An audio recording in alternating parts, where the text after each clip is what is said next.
eja kronkron edi asda kase ema wo se Awurade utumi kase ni nti wahwe nso wabo ye ho bae ene nso yaba wanim ede wasam ebre nkrofo ensida bo se ma wa hoden eni ensemi achi na enye nhiraman eda wase ene Awurade Yesu din mu amen amen yeda Nyankopon asese Awurade ama ye ho kwan na ene nso edi na sam kronkron nso ebre mo ebi obia na edika ya shadi sunye bi ase a ebihia ase ye to aso na nsen mo amoti ya cheka krade mo nse ye kasafa sex after marriage or before marriage na nsen efrase a ye ka ho asem na ebihia se ye to aso na ehwehwe mu a na itime eboa ye na se imu bi ewo sa akwan no so a itime ti ye ho free ho se sex before or after marriage ye ware ansa na yada ana se yebetimi yada ansa na ya ware yehu se eyemfomoso ewo Nyankopon anim na enene ye pese ye kasa akra so efa punishment for sexual offenders under the law ye pese ye kasa akra fa punishment for sexual offenders under the law asotwe a ye de ma enna ho mratofo ewo mranum Mose mranum no omo a omo to enna ho mra no asotwe a ye de ma omo yebehwe eho asam kakra na atimi aboa ye iwi a ni ya Kristo summo no so omo nso a eto enna ho mra e Kristo summo no so no asotwe a omo nso ebeba omo so na yinika anti ase ye sexual offenses bebre na wo Bible mu na Nyankopon ma ho kwaye a yebe listen nyina maako enna ho mra to edo so pa yie pa e wo Bible mu na yebehwe na yeyi dodo no most of them ne nyina beba obi ehunu se saade we de me ya awanamu a matomra saade we de eyemrato efa enna ho na nane yebehwe omo a omoto sa enna no ho mra no asotwe bi a emra no hye se emfa ma omo na fi ya hwe sexual offenses emu bi nso yebehwe emu bi nso ho asem dinadisua no ebedo so akra na ebebo ayen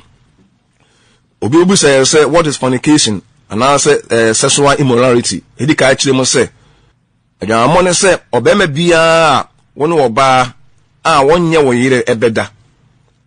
wabodwaman say obema bia wonu oba bia wonye wo yire bia da wabodwaman ena oba bia nso bema bia onye wukunu na wonye ho ade say wonu ne da wabodwaman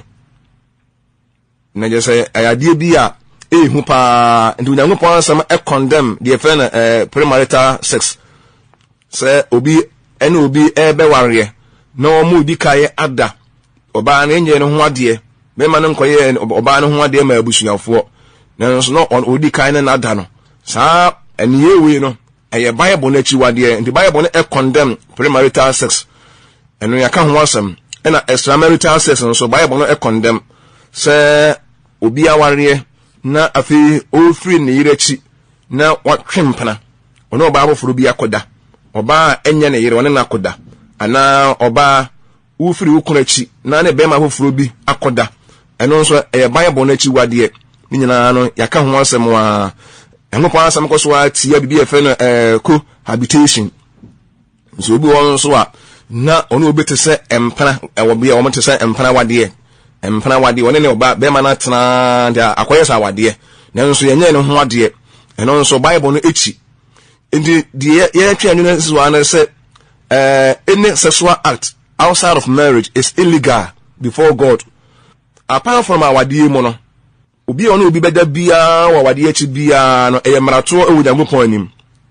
ndi wa wutie me fashion wadwene mo pa yie pa say awade mo nko ana sese be ma ene oba eda na se awade achi no enna bi ebekwaso bia no Nyankopon achi wade enti Nyankopon anim no obi a ono obi beda na enye na yiri bia no commit crime eyemrato enti obi biara ono obi a onye wo yire ana enye wukunu beda bia no offense sa ni pa no Nyankopon anim no ye criminal enti obi bia no obi beda bia no a enya wade bia no Nyankopon anim Nyankopon asem Nyankopon fa wo se sa ni pa no oye criminal tie wa criminals bebre na wo wiase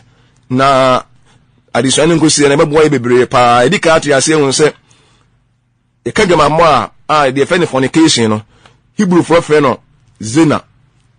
na eno nso de ekire etimi mieni harlotry ana say adultery incest ni nyina ka ho bi ena Greek for nso efre no porneia eno nso ekire illicit sexual intercourse so obi a onu obi beda enam emra so ana Nyankopɔn asem se ema okwan se ene obi na me da eyemrato enti illicit sexual intercourse ni nyina no anampo se obi nso ene ne busuani bi ekoda obi a wo mogya bi a ono ne da nso a Greek asem no e consider se eyadwamamo na minimum se Nyankopɔn asem ne nkosie na ebebo bebre na enkrofo a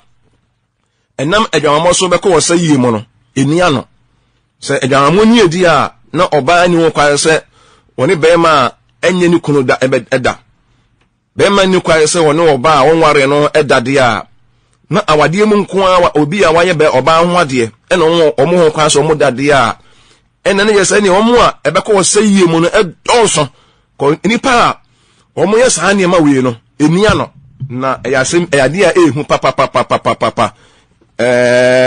ekoya nsori mu a ene ebu nsori ti asofo mo miemo mo nse betumi aka ho asem pa yie pa yanka ho asem a mrante ne mabaawa a ye nam sa kwa we so ekowu mu no bebre pa uko afiafie mu a ze edoso ye ko ye school mu so di ya ne bebre nkwadae mabaawa girls and boys the friend girlfriend boyfriend si said ye na AC ekoso no edoso bebre and society has become too sexualized. Ayadia hu papa hu yi na ni tu bi ya wutie me fo se wonam sa akwa no so a bomodin na sesa ena agoro anka ya wadofo agoro no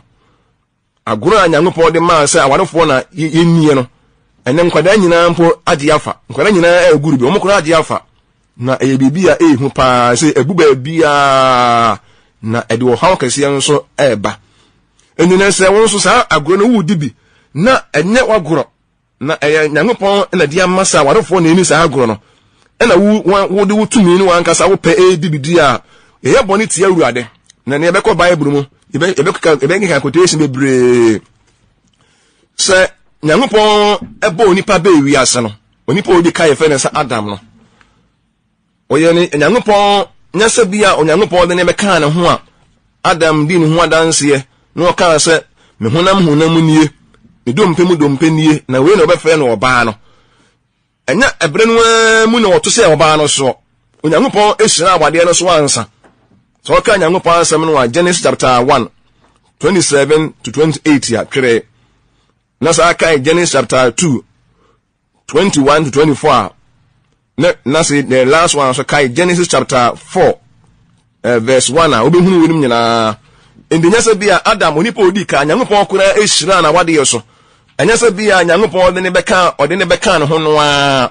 no hu se wo ye oba no a ehwa na oto se no so da bi yesira wade no so ansa na wode ne ho ka oba no eni ena wade fo nso enen so nipa mienu be ware ya omia ntra ho ne yankoye oba no ho ade ansa na de ho aka oba na atimi aboa ye na minim se yenhwe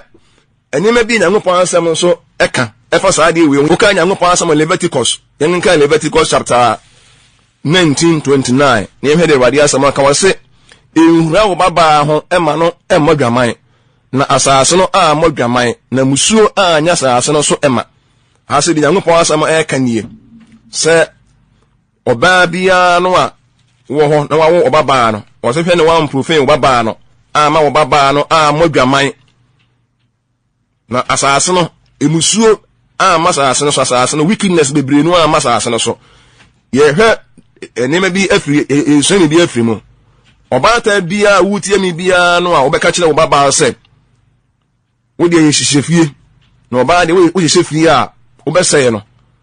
akwada no wo se no ti bia wo ka kire akwada no so wo de tenetene na obaba de wo ka sa wo tenetene fie na wo yehihefie a obeseye afi be wi ase no akwada no wahwim ohwimu a afi o mafie obeba no na bia no de sikaba na ye wo de na wo de no so na wo so no so na ye wo da uhura akwada no u profile akwada no wo sa akwada no Bible say ebasa adimunsuo bebasa asi so wo ma wo baba ayehye entare ntientia miniskes no mani ade indecent dressing no say my ba yes ane mani bia na fa akoda no ko hyata na hu gu anu asa kan fo no so ho ye fe na fa wonya ho wode no hyehye santa ade no e ba sa na oba ta no uhura akoda no ho ama akoda no abodwaman wudi bibi so na adwene mu ama na abodwaman se oba ta bia wo be wo baba na wode adwene bi be makoda no na betu no fo bone na be che na akwanche na bone na why ne ho star bi na fa na ho siesie mu ohata na ne ho gu ho na twe mema adwene ba no so sade e be obenya edwa no wo yes a bible say wo hura akoda no ho na edimuso bebre nu aba saase ne so o se asase na beda ni edwa mo saase na no so akofa wo hawo aba ampa se oba ba ko esei ya obetimi ama mema bebre nu asei so oba ba ko da ni edwa mofo a obetimi ama mema bebre nu na deda na fe omo aye bone atia Onyankopon ne yakwa Onyankopon asemu a so when kai Onyankopon asemu Proverbs 23:27 o say na odwamanfo eya mena donkodonko na oba hoho eye abura hinhia ne wadi asemu kan ye so odwamanfo bia no ya mena oba bi obadwama bia na so obi obadwama bia no sa nipa no wo ya mena na amana nso de yetu anipa kutom in the moment ya woni oba bia onya wo yire beda bia no wato amenam obia woni obia onya wo yire beda bia no obodwama bia no wato amenam bible say odwamafo oye amana donkodonko ene ne se hu pa yi pa nipa egu amena yi mu no bebre nipa ema bodwama ne mema bodwama no enia no na amena edutu no wiase no ene ne dɔɔso cause odwamafo bia ya amena de a ene yen hwɛ amena sɛ ne wo wiase amena edutu no wiase bebre na enche bia so kora na be dia befa bia hwɛ abato amenam enche bia wiase mu enche kora be dia befa bia no obato amenam bi sɛ nkɔfo a bodwama dɔɔso ene obi bodwama bia so gina wo sɛ amena the moment ya do ho bɛka oba dwamamfo no ana no ho bɛka oba bia ana bɛma bia enye wukuno no wato amenanum ndi awarefo bebrenu a na gu amena yi mu ye he no nso asofo bebrenu a gu amena yi mu obi a no ho bɛka oba na enam ne kwan so bia no woda amenanum ndi asofo bebrenu a gum prophets bebrenu a gum elders bebrenu a gum malamfo bebrenu a gum yesa eyabe ho sempa amana no so to mu nso a emu fire nya yizo wo no ho ka oba na amana no kotom sisi krodo enso se eya amana donko eye deep pit enya sem ketu akura na obia no a wo ho aka wo ba enye were no bia no fa se wadwene mo se wo da menanum na ade ba ko mo no se emu fire no enye mmere ndi guys bebre ni boys bebre no agu amenanum ede bi ene anigye bi ewo enam sex anigye bi wo mu eni se utomu a din so ubefiri mu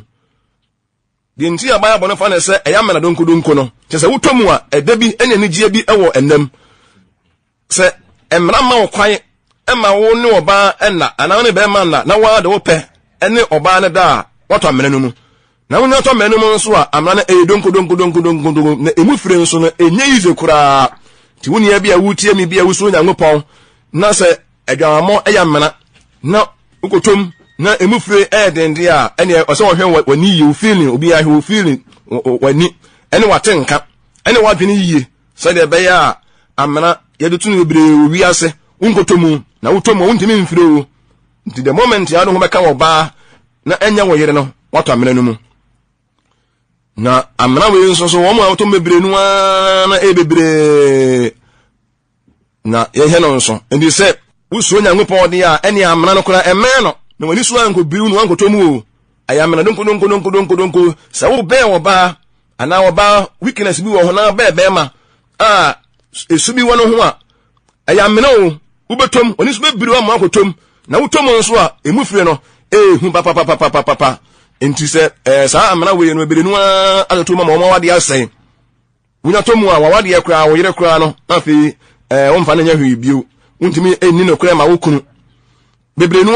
so kura na amana no nya tomu a na bebre no kura to mu didi atwene ma asem nti bebre no anya me so kura asai bebre no edi ma achi bebre no so di ma achi a afi o mu kura didi no kura no o mo to atwene ayade bia ehu pa na Nyankopɔn asɛm ɛtuefo na afei nso ɛbɔyɛ kɔkɔ papa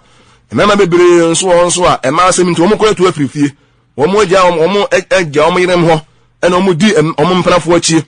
ɛna wɔn sɛ wɔn sika na wɔn ahodeɛ koraa wɔ wɔn mpana no ho ɛyɛ abɛwɔ sɛ bebre paa ebinom koraa nso adwuma bebre no koraa adwuma sɛ obuwa watudi wɔ baa bi akyi na adwuma koraa no wɔgya to na adwuma koraa ɛsɛe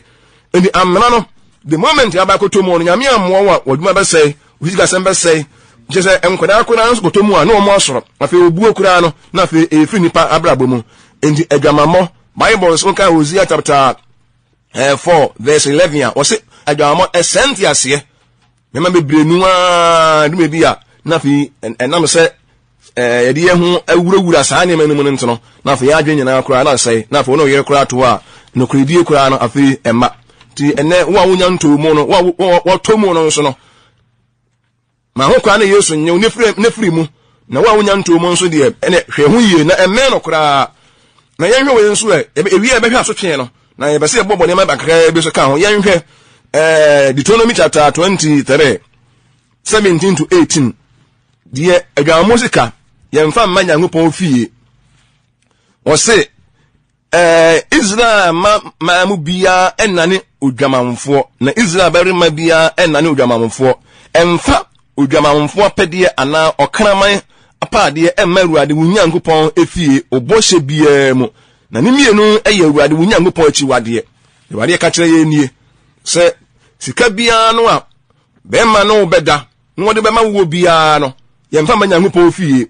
wa wutie mi bia no sɛ ɛyɛ akyiwadeɛ wɔ Awurade anim obi bia wutie mi bia no sika bia no a ana adeɛ bia no a wonne bɛma bɛda na wonne da ɛni ntina wɔde ma wo no saa deɛ no wɔse yɛmfa ma Nyankopɔn fie yɛmfa nkoto correction koraa sɛ sika ne yɛmfa nkoto yɛ taete wɔ so wɔse obɔsa deɛ bia koraa na nisa wode kotua sɛ Nyankopɔn ahwɛme so waboa ma wo ndi afei bia bɛma no wonne ne da no fa ma sika bi na sɛ sika no wode kɔ Nyankopɔn fie that money it must not be brought into the house of the Lord yɛmfa sɛ sika no ɛmma Nyankopɔn fie ɛyɛ Awurade anim akyiwadeɛ ndi wa wutie mi bia hɛ no nso oka Nyankopɔn asɛm Proverbs chapter 15 verse 8 a wɔse abɔnefo afɔdebɔ ɛyɛ Awurade akyiwadeɛ ndi wa wutie mi ɛnɛ sɛ wo sugar mami bi ɛna bi a wɔte ma wo a wɔne ne kɔda no diska ma wo a na de kɔ Nyankopɔn fie a Bible sɛ saa mmerɛ no ɛyɛ Nyankopɔn a wɔte asɛ n'akyiwadeɛ wo sugar daddy bi nso a wo ya baayewa na sugar daddy bi nso na ɛboa wo na wo obi one ne kɔda no diska ma wo a Bible sɛ saa sika no yɛmfa ma Nyankopɔn fie ɛyɛ Nyankopɔn anim akyiwadeɛ paa na ɛyɛ mmarato ɛni mom yɛhɛ no nso ayɛ da sɛ obi yɛ prostitute nso a obi a wetutu ni anampo unu obi kɔda na wo de saa sika na ma wo a bɛma wo baa wo sɛ unu obi da na wo ne da ayɛ nti no diska na ma wo de a yɛmfa ma Nyankopɔn fie ne mom sɛ odwamamɔfoɔ bi ɔno asam fifire ɔno a na adwuma de ya na ɔnya ne sika de ya nka ho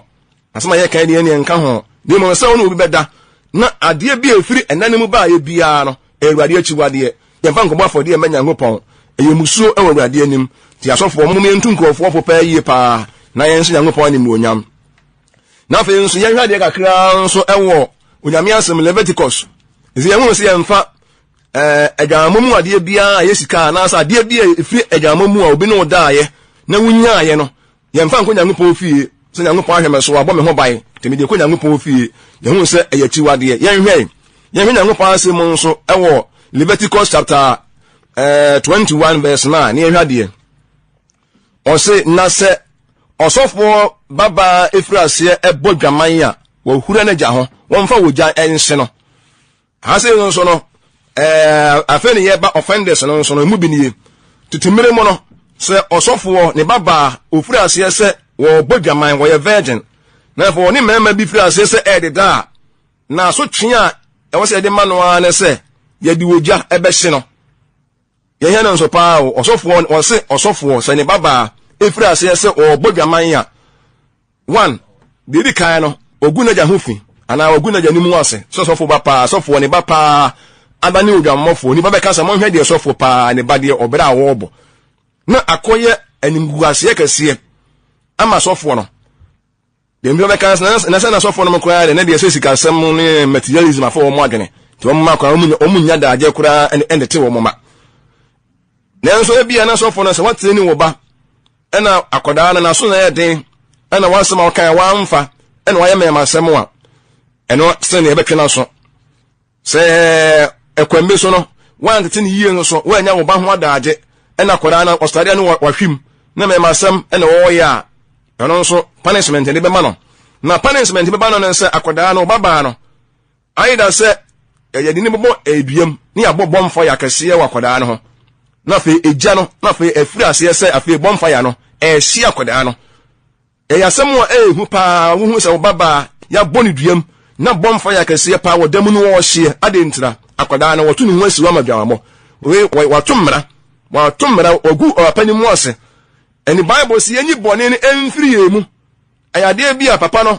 ni yem ebaya ne yapra ye pa se wo oni behunu se wo ba bonfire wo damu no wo hye akoda no so obobo bena pa ye kase na wenim nyina no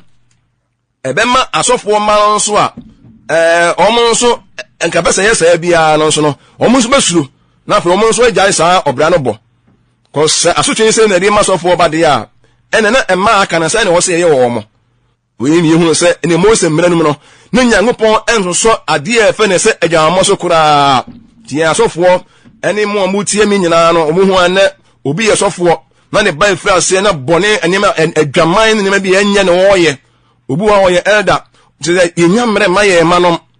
obi kura kwa so no kura ne ba ko mfa na nkono otifie ne woye ne ma basa Mose abere so no sofo ba bi fra se woye sa wagu opapa animu ase enti yedi wogya be hye no opapa ni so tumi sinya sentence wiye se na sa de we ne hu se waye na ne mema bi ada ne yechew dia opapa ani so tumi bio na koda so ni so tumi bio enya dia obese se menya bio da bi wo be ya bio wo unya bio wo ya di ogya be hyew sa na Bible naka ndi Mose mremo no na onso bone so kura na asotwea emu odin pa enya de ma sofo baba wo ye memasem na asotwea kase pa ye pa na we be ma nipa aka nso asuro se mo hwe akwada no wa mo de mo amumu hu atan se bonfire ye de wa bomu na eja ehyewo ade ntira akwada ne yese wa ye memasem yese yi boni afri Israel ndi mo amutie me wo ye sofo a me no tie manam yie pa ana se wo ye elder nso a ana ya so do pani a me no tie manam yie pa na we ni asotwea wo Nyankopon asem nso nya nonko enga Leviticus chapter 20 verse 14 so ni ehwe de wade asem eka Leviticus chapter 20 verse 14 o se obema bi fa oba ene ne na nyina ayabusudie wonfa oja enhye ono ene won nyina na abusudie ant na wumu ase nso no ye ka sexual offenders omo punishment ni bi ne ye fra se ebobo suyi ese onipa bia tetemire mu no obefa oba ne wo maame ofa maame ne bada emuja fra pa emusuo wa bomusuo sa nipa no Bible se yemfa oja enhye no yemfa oja yemmo bonfire na yenhye na ni mono so no wongu mfiri wiase na enyi musuo mfiri omanu mu ene muja fra bebre nu ana ekoso obitime fa maame no wasa afa ne ba obi kura ho a wonne yiri nua no wasa afa no one ne yiri da no wasa ne yiri nua kura nso ada eye musuo eye muja fra eye bone se Israel memu a anke yehu na ye be hyew Bible say ni pane mfa oja na enhye no ne yenyi bone mfiri Israel sofo ba yesa edi oja be hye no obi kofa obi ene ne ba ye di oja be hye no eye musuo e Nyankopon anim enye no nko wo ka Nyankopon asem no ewo Deuteronomy chapter 22 nso a Deuteronomy chapter 22 verse 13 to 21 nso a o kire se oba bia na obesusuo na wonware ye na wo ye virgin na woni be ma bi beda na wa break virginity ansana wawade ye no se be ma bi be ware wo no ba ye ho ade mabusunya no na enam se Israel mo nso no bride price no egu ahodo ye obabunu sika ye je no ene obi nso a onye ebunu sika ye je no obabunu sika ye je no na be ma ne ba ye ho ade se wo ye babunu wada no na afei okọ ho na wa hu se wo ye babunu a na afei ye hwem ni hu se asem no etesa se watene opa fie ene watwempena obi ni wada pen ene wanka no kore ene wa ye hu holi se me ye virgin ana nipa no waye ho ade se virgin na se ede se wonya virgin a Bible say se nipa no ye besi na bo ewo obapa fie opapa ni fie aboboa no gate wo na kuromo mema nyina betwa ho ahia na ye de yesiwa abo ama wawu afiri wiase ebi se wo bodwaman ewo oja fie we nso ya so twen eni titimire mu no aida se obia enna ho mmarasofo nyina no ya mfa oja anhyewo a ni yesiwa abo na nyame bo a ebelese offenses bebre ni ahwe we eho asotwen ewo Mose mra no mu na afi ya hwe Kristo so mo so manofo no titimire mu no onyankopon enso so enna so enne obi be ware a na ono obi dance obi se menena earth na wansa I love you but I cannot wait why marato onyankopon anim asa wutimi twen adam o twen ye nyese ye de oba na be kan ne ho no a o ka asa mi dompe nie me hunam nie ehwa na to se oba no so ene one ne da bi nyankopon ka asa fe de mo betimi yawo nyankopon hira wo ansa na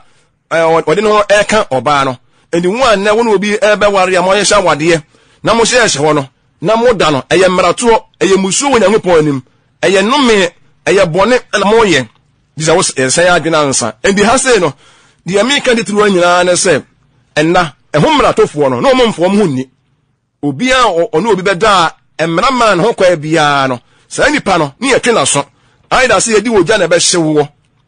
ne yakun afiri wiase ana say ye besi wabo ne yakun wo ne yi bone afiri Israel enti mo amutie mi nyina no oba bia wutie me ne be ma bia wutie me ne bia no say wogya wo yire ho enna wono ho abo oba bi dia woda mena no mu o na Bible say obi a ono obi a enya wo yire beda bia no wodo ho ka wo ba no a amana donku eni ehu o nse oba dwamanfo amana de a ena ewiase awie ni beduro no ba bia befa bia na etu amana ti wo mo so nyankopon pa be onya hweyie nesa wo ye least mistake oboto amana no mu because enne yenianu man mu bi ton ho ya de a enye enti me nua ba se wote sa sakra wadwe ne wrade ehu mobo na wonyew enche me dia asem ba na wieye na me bo ebe Kristo sum nso aso twe a nyankopon ahese e de ato ho adwamammo yese eyamana donko wutomu a emu pie no enye ize so do ho ma adwaman a enigye bi wonam se uwura mu a ufiri mu a enye ize eni wa wonya mfa ho nhye mu emmamana no kora no ni so emeru no ankotom awurade asem nie samre asem no na wie mu a na ewei sofo baba ebodwaman a eduja be hye no emuja fra obi na obi koda na oni ne busuani koda nso a eduja be hye no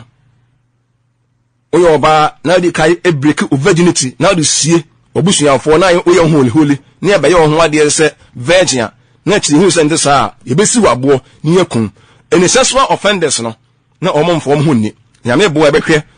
sexual offenses ne ya list na fi se mu bi nam sa akwa no so a na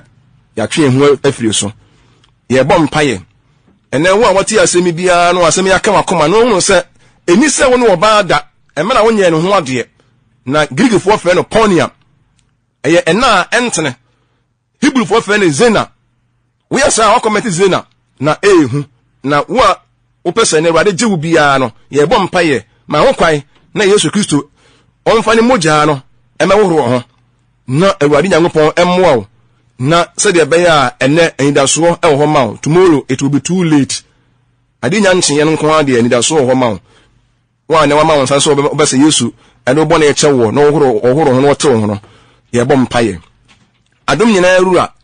me de wonkrofo a ene wo ateme nka nyina ye wasemi nyina e hye wonsa wo me yehunu se adwamammo eyamena na obi tomu a eyamena donko